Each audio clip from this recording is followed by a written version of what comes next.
বাংলাদেশের সমস্ত জায়গায় একটি প্রগতিশীল ঐতিহ্যবাহী সংগঠনে পরিণত হয়েছে। বাবুলরাও তার উৎপাদিত একটা ছাত্র নেতা এবং আজকে একটি কৃষক সেক্টরে কাজ করছেন।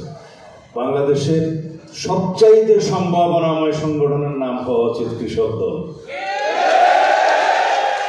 কারণ বাংলাদেশের মানুষকে যদি মাথা পিছু আপনি গণ্য করেন, প্রায় সবাই আমরা কৃষক, প্রায় সবাই আমরা কৃষকের সন্তান। সেই কৃষক দল সংগঠিত হবে না কেন? যেহেতু সেটা কোনো কল কারখানার শ্রমিকদের মতো সংগঠিত শক্তি নয়, হয়তো সেই কারণে কৃষক দল এইভাবে সংগঠিত নয়। কিন্তু আমাদের মাঠে ময়দানে গিয়ে সেই কৃষক দল করতে হবে, ইউনিয়ন পর্যায়ে গিয়ে সেই কৃষককে করতে হবে। আমি এই পাকা টানানোর মধ্যে কৃষক দল করতে পারবো না। কৃষক দল করতে গেলে আমাকে মাঠে যেতে হবে, কাদায় যেতে হবে, কৃষকের সেই জায়গায় যেতে হবে, তার সাথে কথা বলতে হবে, সেভাবেই কৃষক দল হবে। বিএনপির মধ্যে সবচেয়ে বড় সংগঠন হওয়ার সম্ভাবনা একমাত্র কৃষক দল,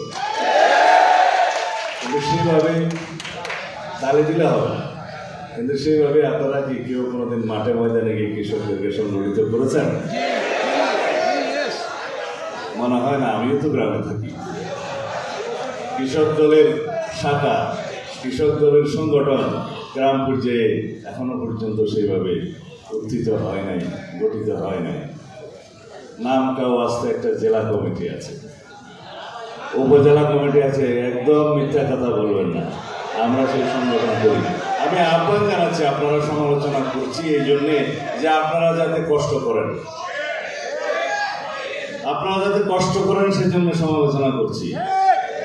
আপনারা জেলা কমিটি একটা করবেন সম্মেলনের জন্য, তারপরে মারহাবা লাভবাহিক দিয়ে আপনারা সম্মেলন করে ফেলবেন, তাও জেলা কমিটির অধীনে উপজেলা কমিটি এবং ইউনিয়ন কমিটিতে প্রকৃত কৃষকদেরকে অন্তর্ভুক্ত করে আপনারা কৃষক দল করেন।